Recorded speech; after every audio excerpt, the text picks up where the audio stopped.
नमस्कार। आज हम केतन कुमार के एक बहुत ही दिलचस्प ब्लॉग आलेख पर बात करने वाले हैं। जी। शीर्षक है तकनीक है फिर भी हादसे क्यों हो रहे हैं, और ये इंडस्ट्री की सेफ्टी कल्चर पर एक कह सकते हैं कि कठोर नजरिया पेश करता है। बिल्कुल, और ये सवाल बहुत अहम है। हम इतनी एडवांस टेक्नोलॉजी इस्तेमाल कर रहे हैं, ऑटोमेशन है, सेंसर्स हैं, हाँ। पर फिर भी ये इंडस्ट्रियल एक्सीडेंट्स, ये हादसे रोक नहीं रहे। तो सवाल उठता है कि गड़बड़ कहाँ है? और लेख तो साफ कहता है कि गड़बड़ तकनीक में नहीं है। नहीं। मसला है हमारे रवैये में, हमारे कल्चर में। वो जो अक्सर सुनने को मिलता है ना, अरे सारे सिस्टम तो थे अपनी जगह, पता नहीं फिर भी कैसे हो गया ये हादसा। हाँ, ये बहुत कॉमन है। तो आज हम इसी की तह तक जाने की कोशिश करेंगे कि ये सिस्टम आखिर नाकाफी क्यों साबित हो रहे हैं। सही कहा। लेख की माने तो दिक्कत यह है कि जो सेफ्टी प्रक्रियाएं हैं, जैसे हेज ऑफ है, लोटो है, जी, जोखिम विश्लेषण और वो लॉकआउट टैग आउट, हाँ, वो अक्सर बस एक कागजी कार्रवाई बनकर रह गई हैं। मतलब ऑडिट पास करने के लिए तो ठीक है, अच्छा, पर रोजमर्रा के काम में, सोच में वो शामिल नहीं हो पाती। और इसमें वो बिहेवियर बेस्ड सेफ्टी बीबीएस, उसका भी जिक्र है। वो सिस्टम्स क्यों फेल हो रहे हैं? हाँ, बीबीएस की विफलता की भी कई वजह लेख गिनाता है। एक तो ये कि ये अक्सर सिर्फ देखने तक, मतलब ऑब्जर्वेशन तक रह जाता है। गलतियां नोट तो कर ली, पर उनके पीछे की वजह क्या है, उस पर ठीक से बात नहीं होती, समाधान नहीं जुड़ता। अच्छा, मतलब सिर्फ रिकॉर्डिंग हो रही है, सुधार नहीं। कुछ वैसा ही। और दूसरा बड़ा कारण है सजा का डर।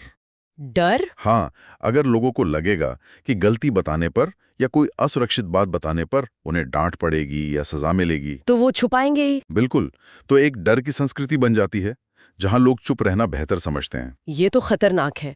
और इसमें मैनेजमेंट का क्या रोल रहता है, टॉप मैनेजमेंट का? बहुत बड़ा रोल है।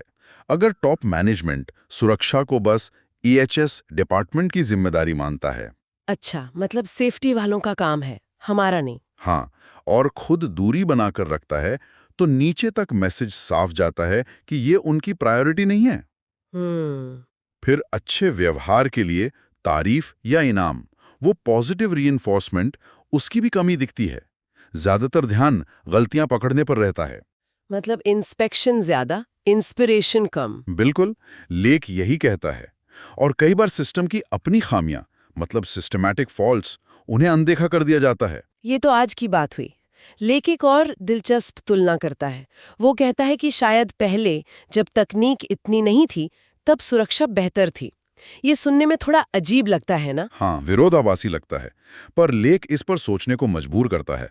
शायद पहले की सुरक्षा संस्कृति के कुछ मजबूत स्तंभ थे जो अब हिल गए हैं। जैसे कि? पहला, अनुभव, और वो गुरु शिष्य परंपरा। अच्छा। सीधे बात करके पहुंचती थी।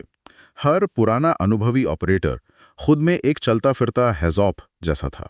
वाह, मतलब अनुभव पर आधारित चेतना थी वो। हाँ, बिल्कुल। दूसरा स्तंभ था काम की थोड़ी धीमी रफ्तार और सोचने का वक्त। आज के प्रोडक्शन प्रेशर के मुकाबले? हाँ, आज दबाव बहुत ज्यादा है, जल्दी काम खत्म करना है। पहले शायद थोड़ा इत्मीनान था, लोगों के पास रुककर सोचने, हालात को समझने और सही फैसला लेने का समय होता था। हाँ, जल्दबाजी में तो शॉर्टकट का खतरा बढ़ ही जाता है। बिल्कुल। लेख भी कहता है कि सुरक्षा के लिए विचार का समय और निर्णय की स्वतंत्रता जरूरी है। और तीसरा स्तंभ?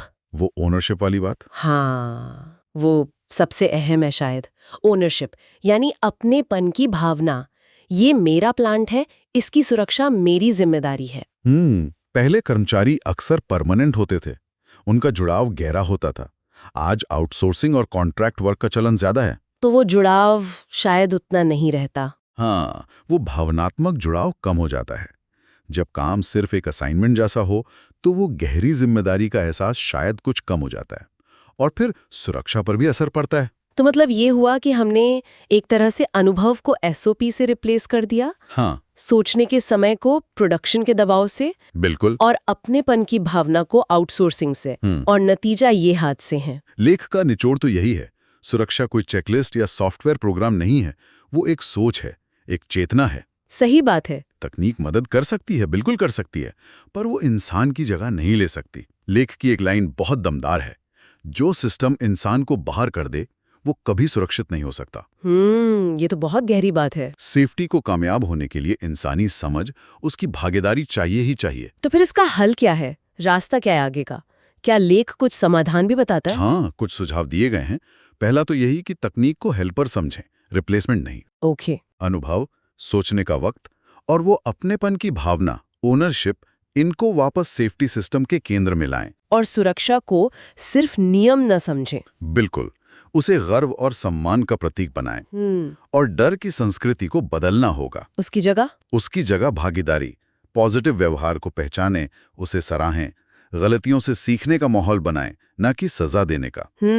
और सबसे जरूरी, सेफ्टी सिस्टम्स टॉप डाउन ना हो, मतलब सिर्फ ऊपर से नीतियां ना थोपी जाएं, बल्कि नीचे से ऊपर संवाद हो, बॉटम अप डायलॉग हो, कर्मचारियों की सुने, उनकी भागीदारी से नीतियां बने। तो कुल मिलाकर आज की इस पूरी बातचीत का सार यही निकलता है कि असली सुरक्षा महंगी टेक्नोलॉजी या भारी भरकम फाइलों में नहीं, बल्कि वो लोगों के जुड़ाव में है, एक मजबूत कल्चर में है और रोज के व्यवहार में है। बिल्कुल सही। और ये लेख हमें एक बहुत जरूरी सवाल पर सोचने को छोड़ देता है। क्या? कि हम जहां काम करते हैं, क्या वहां सुरक्षा सिर्फ एक फॉर्म या चेकलिस्ट बन के रह गई है, या वो सच में एक जीती जागती चेतना बन रही है जिसे हर कोई महसूस करता है, हर रोज जीता है। क्योंकि आखिर में सुरक्षा वो नहीं जो आप सिर्फ कहते हैं या लिखते हैं, सुरक्षा वो है जो आप असल में करते हैं, आपके हर रोज के व्यवहार में दिखती है।